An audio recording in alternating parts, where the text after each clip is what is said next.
স্বাগতম জানাই সবাইকে একটি নতুন ভিডিওতে। আজকে আমরা একটা বিশেষ বিষয় নিয়ে আলোচনা করতে চলেছি। থাম্বনেল দেখে হয়তো অনেকে বুঝতেই পেরেছেন, তবুও বলছি যে আজকের যে বিষয়টা আমরা আলোচনা করব সেটা হচ্ছে আইটিআর ফাইল নিয়ে। তো আপনারা অনেকেই অবগত যারা এইপিএস ব্যবসার সঙ্গে জড়িত বা রিচার্জ ব্যবসার সঙ্গে জড়িত, আপনারা জানেন যে আইটিআর ফাইল হচ্ছে একটা খুবই গুরুত্বপূর্ণ বিষয়। আইটিআর ফাইলের সবাইকেই করা উচিত প্রত্যেক বছর। এই ফাইন্যান্সিয়াল ইয়ারের সময় এপ্রিল থেকে আমাদের ফাইন্যান্সিয়াল ইয়ার শুরু হয়। আমরা সবাই জানি যে এপ্রিল থেকে আমাদের ফাইন্যান্সিয়াল ইয়ার শুরু হয়। তো এপ্রিলে আমাদেরকে আইটিআর ফাইলটা করে নেওয়া উচিত। তো অনেকে কিন্তু আবার এই আইটিআর ফাইল কি এটা কিন্তু জানেন না। তো তাদের জন্য আজকে প্রথম থেকেই আমরা সবটা জানবো। প্রথম থেকে আমরা জানবো যে আইটিআর ফাইলের ফুল ফর্ম কি এবং আইটিআর ফাইল করলে কি কি সুবিধা আমরা পাই, আইটিআর ফাইল করে আমাদের লাভটা বা কি হবে, আইটিআর ফাইল করলে কি আমাদের কোনো আইনি জটিলতায় পড়তে হবে। অনেক প্রশ্ন অনেক মানুষের মাথায় ঘুরে বেড়ায়, যারা এই বিষয়গুলো আগে কোনোদিন করেননি, আইটিআর ফাইল করেননি কোনোদিন, তাদের মাথায় অনেক চিন্তা ভাবনা আছে। তো যারা করেননি নতুন তারাও এই ভিডিওটা দেখছেন, যারা করেছেন হয়তো তারাও দেখছেন। তো যারা করেছেন তাদেরকেও বলছি যে কি কি নতুন জিনিস অ্যাড হয়েছে সেগুলো আজকে এই ভিডিওতে আলোচনা হবে, এবং যেগুলো আগে থেকে ছিল বা এখন নতুন অ্যাড হয়েছে সবটা মিলিয়ে যারা নতুন ভিউয়ার্স আছেন আইটিআর সম্বন্ধে জানেন না তাদেরকে আজকে সব বিষয়টা অবগত করা হবে। ভিডিওটা শেষ পর্যন্ত দেখতে চলুন। প্রথমত দেখুন, এখানে আমরা কিন্তু মাইক্রোসফট ওয়ার্ডে কিছু জিনিস লিখে নিয়েছি, যেমন দেখুন আইটিআর, যার ফুল ফর্ম কিন্তু এখানে আমরা লিখে নিয়েছি ইনকাম ট্যাক্স রিটার্ন। আইটিআর এর ফুল ফর্ম কিন্তু আমরা তাহলে জানলাম কি, যে ইনকাম ট্যাক্স রিটার্ন। এই ইনকাম ট্যাক্স রিটার্ন এই শব্দটা শুনে আমরা বুঝতে পারছি যে এটা ইনকামের একটা ট্যাক্স, যে ইনকামটা আমরা করি তার একটা ট্যাক্সের রিটার্ন। মানে ইনকামের পরিবর্তে আমরা সরকারকে কি করছি, একটা ট্যাক্স রিটার্ন করছি। এই শব্দ দিয়ে আমরা এটা কিন্তু বুঝতে পারছি। এবার চলুন যে কি কি প্রফিট আছে এই আইটিআর করলে, ইনকাম ট্যাক্স রিটার্ন ফাইল করে আমাদের প্রফিট কি আছে। তো বিশেষ করে তো বেশি প্রফিট থাকবে যারা এইপিএস এর ব্যবসা করেন, অনলাইন দোকান যাদের আছে, তারা খুবই গুরুত্বপূর্ণ এই ভিডিওটা কিন্তু শেষ পর্যন্ত দেখবেন।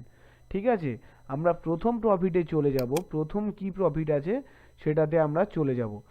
দেখুন আমরা এখানে আগে থেকে আমাদের সুবিধার্থে সবগুলো লিখে নিয়েছি। তো আমাদের যদি দেখতে চলেন, আমাদের ফার্স্ট প্রফিট হচ্ছে যারা ইউপিআই মানি ট্রান্সফার করেন। অনেকে আছেন ইউপিআই মানি ট্রান্সফার করেন আপনারা। এবার ইউপিআই মানি ট্রান্সফারের ক্ষেত্রে কিন্তু একটা বিষয় আপনারা অনেকেই জানেন না, যে 20 লাখ টাকার বেশি, 20 লাখ টাকার বেশি আপনাদের যদি 20 লাখ টাকার বেশি যদি আপনাদের ট্রানজ্যাকশান হয় ইয়ারলি ইউপিআই থ্রু, যে কোনো দোকানদারেরই কিন্তু এটা হয়ে যায়। আমি যতটুকু জানি যে কোনো অনলাইন দোকানদারের কিন্তু 20 লাখ টাকা মিনিমাম একটা অ্যামাউন্ট ট্রান্সফার হয় ইউপিআই থ্রু ইয়ারলি। তো যাদের এই 20 লাখ টাকার বেশি ইনকাম, 20 লাখ টাকার বেশি ইউপিআই ট্রান্সফার হয় টাকা, তাদেরকে কিন্তু অবশ্যই ইনকাম ট্যাক্স রিটার্ন করতেই হবে। কারণ ইনকাম ট্যাক্স ডিপার্টমেন্ট থেকে কিন্তু যদি আপনি ইনকাম ট্যাক্স রিটার্ন না করেন, তাহলে কিন্তু এই যে দেখতে পাচ্ছেন যে notice by income tax department, income tax department, এটা যে পুরোটা আছে দেখে নেবেন, যে ইনকাম ট্যাক্স ডিপার্টমেন্ট থেকে কিন্তু আপনাকে নোটিশ দিতে পারে। কিসের জন্য দিতে পারবে, এই কিসের জন্য দিচ্ছে, যে আপনার 20 লাখ টাকার অধিক আপনি ট্রান্সফার করেছেন কিন্তু আপনি আইটিআর ফাইল করেননি, আপনি আগে থেকে সরকারকে হিসাব দেননি যে কি করে এত টাকা আপনার ট্রান্সফার হচ্ছে। আইটিআর ফাইল মানেই আপনি সরকারকে হিসাব দিচ্ছেন আপনি কত কামান, কত কত প্রফিট হয় আপনার, এটাই হচ্ছে আইটিআর ফাইলের মেন ব্যাপার হচ্ছে এটাই, যে আপনি কত টাকা কামান, হ্যাঁ, আর সেই হিসাবটা আপনি সরকারকে দিচ্ছেন কিনা। তো আশা করব আপনারা সরকারকে হিসাব দিচ্ছেন, আর না দিয়ে থাকলে এখন থেকে দিন, সেটাতেই আপনাদের ভালো হবে। ঠিক আছে, তো আমরা প্রথম প্রফিটটা দেখে নিলাম যে আমাদের কি কি প্রফিট হবে ইউপিআই মানি ট্রান্সফারে, কত টাকা পর্যন্ত মানি ট্রান্সফার করার পরে আমাদের ইনকাম ট্যাক্স ডিপার্টমেন্ট থেকে নোটিশ আসতে পারে, ঠিক আছে। আর যদি নোটিশ আসে তাহলে নোটিশটা যাতে নোটিশটাকে না আসতে দেওয়া যায়, তার জন্য আমাদেরকে কি করতে হবে, যে আইটিআর ফাইলটা করে নিতে হবে। দিলে আমাদেরকে আর নোটিশটা not receive notice the ITR filing, অতএব আইটিআর ফাইল করলে আমাদের নোটিশটা আর আমাদের আসবে না। তো আমরা আবার দ্বিতীয় প্রফিটটায় আসবো। দ্বিতীয় প্রফিট আমরা আগে থেকেই দেখুন লিখে রেখেছি, সেকেন্ড প্রফিট। এটা হচ্ছে সব থেকে বড় প্রফিট যারা এইপিএস সংক্রান্ত বিজনেস করেন। এখানে দেখুন আমি লিখে রেখেছি এইপিএস, ইজিপে অনেকে করেন, অনেকে স্পাইস মানি করেন, অনেকে পেনিয়ার বাই করেন। তো অনেকে অনেক প্রকারের এইপিএস বিজনেস করেন, যারা যেটা যার ভালো লাগে সে সেটা করেন, ঠিক আছে। তো সেই নিয়ে সমস্যা নেই। তো এইপিএস বিজনেস যারা করেন তারা জানেন যে আপনাদের একটা ট্যাক্স, ইনডাইরেক্ট, ডাইরেক্ট নয়, আপনারা বুঝতে পারেন না, কিন্তু একটা ট্যাক্স কিন্তু সরকার কেটে নেয় আপনাদের, টিডিএস আকারে একটা ট্যাক্স কেটে নেয়, টিডিএস, যাকে বলা হয় টিডিএস, যার ফুল ফর্ম হচ্ছে tax detect at score, tax detects at score. তো এটা হচ্ছে ট্যাক্স ডিটেক্টস অ্যাট স্কোর, এটার থ্রু কিন্তু সরকার আমাদের থেকে একটা ট্যাক্স নেয়, যেটা হচ্ছে টিডিএস। এই ট্যাক্সটা কিন্তু যদি আমরা আইটিআর ফাইল করে রাখি তাহলে এই ট্যাক্সটা কিন্তু আমরা ফেরত পাবো। আমরা প্রত্যেকটা এইপিএস ট্রানজাকশানে 5 পয়সা 10 পয়সা করে কিন্তু সরকারকে দিই। যদি আমরা ইনকাম ট্যাক্সটা ফাইল করে রাখি তাহলে কিন্তু এই যে পুরো টিডিএসের ব্যাপারটা, পুরো টিডিএসের টাকাটা কিন্তু আমাদেরকে সরকার বছরের শেষে ফেরত দেবে। তো আমি বলবো যারা ইপিএস বিজনেস করছেন সবার আগে এই আইটিআর ফাইল করুন, আমার রিকোয়েস্ট থাকবে। এবং আমার কাছ থেকে যারা বিশেষ করে আইডি নিয়েছেন তাদেরকে আমি রিকোয়েস্ট করব যে তারা আইটিআর ফাইলটা অবশ্যই করুন, ঠিক আছে। এবার আমরা চলে যাচ্ছি 3 নম্বর পয়েন্টে, ঠিক আছে। তো 3 নম্বর পয়েন্ট দেখুন আমাদের এক এক করে সাজানো আছে। 3 নম্বর পয়েন্ট হচ্ছে, এবার বলবেন যে আইটিআর ফাইল তো এতক্ষণ বোঝালেন, কিন্তু আইটিআর ফাইল কিভাবে করব। দেখুন কিভাবে আইটিআর ফাইল করবেন এটা আমরা একটা পরের ভিডিওতে বলে দেবো, কারণ এই ভিডিওটা যদি সব বলতে থাকি তাহলে আমাদের ভিডিওটা অনেক বড়ই হয়ে যাবে। এবং কোথা থেকে করলে সব থেকে কম দামে আইটিআর ফাইল করিয়ে দিতে পারবে। দেখুন আইটিআর ফাইল কিভাবে করবেন একটু ছোট্ট করে বলে রাখি। আপনি যদি নিজে থেকে করতে চান, প্রথমে আমি বলবো নিজে থেকে করবেন না, কোনো একজন এক্সপার্ট সিএকে দিয়ে করান, যাতে আপনার কোনো প্রকার ভুল না হয়। পরবর্তীকালে আপনি বিষয়টায় আপনার কিছুটা হলেও নলেজ যখন হবে আপনি তখন নিজে থেকে করুন, অসুবিধা নেই। কিন্তু প্রথমবার অন্তত কোনো একজন ভালো সিএ, চার্টার অ্যাকাউন্টেন্টকে দিয়ে করান, তবে আপনার এটা ভালো হবে, আমার এটা মানে মনে হয়। এবার আপনার বিষয়, ঠিক আছে।